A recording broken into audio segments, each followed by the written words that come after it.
O Catecismo em um ano.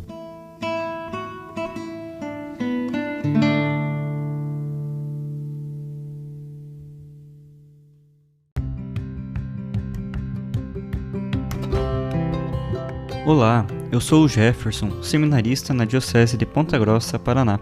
Você está ouvindo o podcast O Catecismo em um ano. Vamos ler todo o Catecismo da Igreja Católica ao longo de 365 dias. Estamos usando a tradução em português, apresentada pela CNBB em 2013, baseada na edição típica em latim. Baixe o plano de leitura que você pode encontrar na bio do Instagram, @o Catecismo em um ano, ou na descrição desse podcast.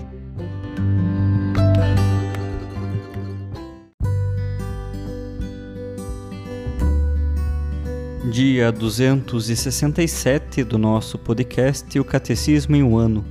Estamos fazendo a leitura do nosso Catecismo na sua terceira parte, a vida em Cristo, na sua segunda sessão sobre os 10 mandamentos. Hoje leremos dos números 2101 ao 2109, ainda no primeiro capítulo desta sessão.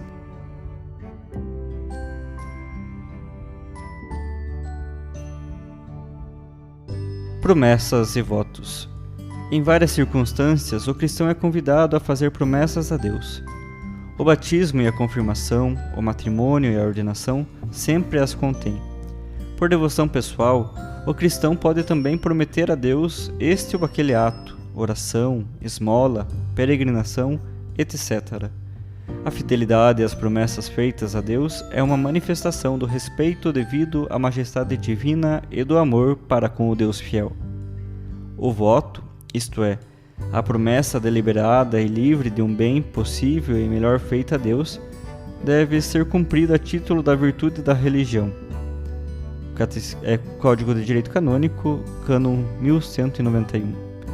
O voto é um ato de devoção no qual o cristão se consagra a Deus ou lhe promete uma obra boa. Pelo cumprimento dos seus votos, o homem dá a Deus o que lhe prometeu e consagrou. Os Atos dos Apóstolos nos mostram São Paulo preocupado em cumprir os votos que fizera. A Igreja atribui valor exemplar aos votos de praticar os conselhos evangélicos. Alegra-se a Mãe Igreja ao encontrar em seu seio muitos homens e mulheres que seguem mais estreitamente o aniquilamento do Salvador e mais claramente a demonstram, aceitando a pobreza na liberdade dos filhos de Deus e renunciando às próprias vontades. Submetem-se eles ao homem por causa de Deus, em matéria de perfeição, além da medida do preceito, para que mais plenamente se conformem a Cristo obediente. Lumen Gentium, número 42. Em certos casos, a Igreja pode, por motivos adequados, dispensar dos votos e das promessas. O dever social de religião e o direito à liberdade religiosa. Todos os homens estão obrigados a procurar a verdade, sobretudo naquilo que diz respeito a Deus e a sua Igreja, e depois de conhecê-la, abraçá-la e praticá-la. Esse dever decorre da própria natureza dos homens, e não contraria o respeito sincero para com as diversas religiões que refletem lampejos daquela verdade que ilumina a todos os homens, nem a exigência da caridade que impele os cristãos a tratar com amor, prudência e paciência os homens que vivem no erro ou na ignorância acerca da fé. O dever de prestar a Deus um culto autêntico diz respeito ao homem individual e socialmente. Esta é a doutrina católica tradicional sobre o dever moral dos homens e das sociedades em relação à verdadeira religião e à única Igreja de Cristo.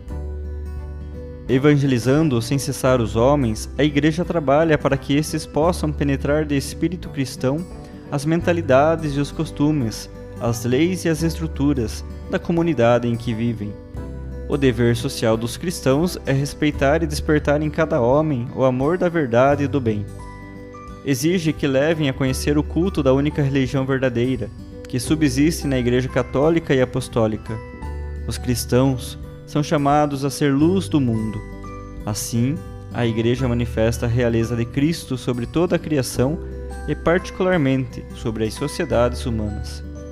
Em matéria religiosa, ninguém seja obrigado a agir contra a própria consciência, nem impedido de agir dentro dos justos limites de acordo com ela, em particular ou em público, só ou associado a outrem. Esse direito funda-se na própria natureza da pessoa humana, cuja dignidade a faz aderir livremente à verdade divina que transcende a ordem temporal. Por isso, este direito continua a existir ainda para aqueles que não satisfazem a obrigação de procurar a verdade e de aderir a ela. Se, em razão de circunstâncias particulares dos povos, for conferida a uma única comunidade religiosa o especial reconhecimento civil na organização jurídica da sociedade, será necessário que ao mesmo tempo se reconheça e se observe em favor de todos os cidadãos e das comunidades religiosas o direito à liberdade em matéria religiosa. O direito à liberdade religiosa não significa nem a permissão moral de aderir ao erro, nem um suposto direito ao erro, mas um direito natural da pessoa humana, a liberdade civil, quer dizer, a imunidade de coação externa nos justos limites em matéria religiosa da parte do poder político. Este direito natural deve ser reconhecido no ordenamento jurídico da sociedade, de tal maneira que constitua um direito civil.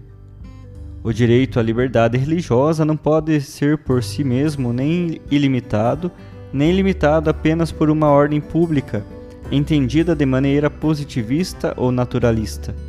Os justos limites que lhes são inerentes devem ser determinados para cada situação social pela prudência política, segundo as exigências do bem comum, e ratificados pela autoridade civil, segundo normas jurídicas de acordo com a ordem moral objetiva.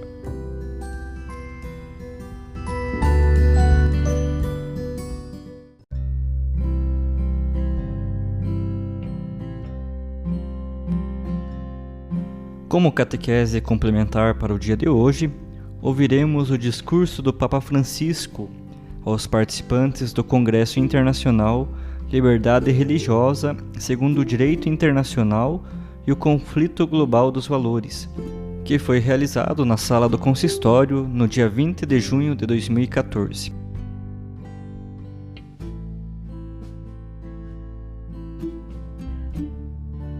Recebo-vos por ocasião do vosso Congresso Internacional, queridos irmãos e irmãs. Agradeço ao professor Giuseppe Dalla Torre as suas gentis palavras. De recente, o debate sobre a liberdade religiosa tornou-se muito intenso, interpelando quer os governos, quer as confissões religiosas. A Igreja Católica, a esse propósito, faz referência à Declaração Dignitatis Humanae, um dos documentos mais importantes do Concílio Ecumênico Vaticano II. Com efeito, cada ser humano é um pesquisador da verdade acerca da própria origem e destino. Na sua mente e no seu coração surgem interrogações que não podem ser reprimidas nem sufocadas, porque emergem de dentro e são connaturais com a essência íntima da pessoa. São questões religiosas e precisam de liberdade religiosa para se manifestarem plenamente. Elas procuram esclarecer o significado autêntico da existência, do vínculo que a relaciona com a criação e com a história, e pretendem vencer as trevas, nas quais a vicissitude humana estaria coberta se tais questões não fossem apresentadas e permanecessem sem respostas. Diz o salmista: quando contemplo os teus céus, obra dos teus dedos, a lua e as estrelas que ali firmaste, pergunto: que é o homem para que com ele te importes, e o filho do homem para que com ele te preocupes? Salmo 8, versículos 3 e 4. A razão reconhece na liberdade religiosa um direito fundamental do homem que reflete a sua mais alta dignidade, a de poder procurar a verdade e de lhe aderir e reconhecer nela uma condição indispensável para poder alargar toda a sua potencialidade. A liberdade religiosa não é só a de um pensamento ou de um culto privado. É a liberdade de viver segundo os princípios éticos consequentes à verdade encontrada, quer em privado, quer em público. Este é um grande desafio no mundo globalizado, onde o pensamento débil, que é como uma doença, abaixa também o nível ético geral, e em nome de um falso conceito de tolerância, acaba-se por perseguir os que defendem a verdade acerca do homem e as suas consequências éticas. Os ordenamentos jurídicos, estatais ou internacionais, são chamados a reconhecer, garantir e proteger a liberdade religiosa, que é um direito intrinsecamente inerente à natureza humana, à sua dignidade de ser livre, e é também indicador de uma sã democracia e uma das principais fontes da legitimidade do Estado. A liberdade religiosa, recebida nas constituições e nas leis e traduzida em comportamentos coerentes, favorece o desenvolvimento de relações de respeito recíproco entre as diversas confissões e uma sua colaboração sadia com o Estado e a sociedade política, sem confusão de papéis nem antagonismos. No lugar do conflito global dos valores, torna-se possível, deste modo, a partir de um núcleo de valores universalmente partilhados, uma colaboração global em vista do bem comum. À luz das aquisições da razão, confirmadas e aperfeiçoadas pela revelação e pelo progresso civil dos povos, torna-se incompreensível e preocupante que ainda hoje permaneçam no mundo discriminações e restrições de direitos unicamente pelo fato de pertencer e professar publicamente uma determinada fé. É inaceitável que até subsistam verdadeiras perseguições por motivos de pertença religiosa, também guerras. Isto fere a razão, atenta contra a paz e humilha a dignidade do homem. É para mim motivo de grande sofrimento constatar que os cristãos no mundo sofrem o maior número de tais discriminações. A perseguição contra os cristãos hoje é até mais forte do que nos primeiros séculos da Igreja, e há mais cristãos mártires do que nos primeiros séculos da Igreja. Isto acontece há mais de 1700 anos do Edito de Constantino, que concedia aos cristãos a liberdade de professar publicamente a sua fé. Desejo vivamente que o vosso congresso ilustre com profundidade e rigor científico as razões que obrigam cada ordenamento jurídico a respeitar e defender a liberdade religiosa. Agradeço-vos esta contribuição. Peço-vos que rezeis por mim. Desejo-vos de coração o melhor e peço a Deus que vos abençoe. Obrigado.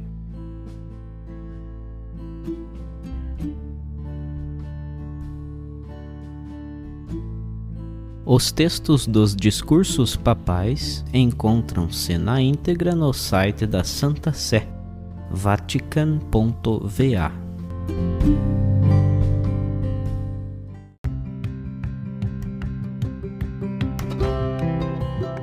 Você acaba de ouvir mais um episódio do podcast O Catecismo em um Ano. Continue nesse bom propósito de aprofundar o conhecimento e a vivência da fé católica e procure participar da sua comunidade. Rezemos por todos que estão fazendo esse caminho de leitura do Catecismo. Até amanhã!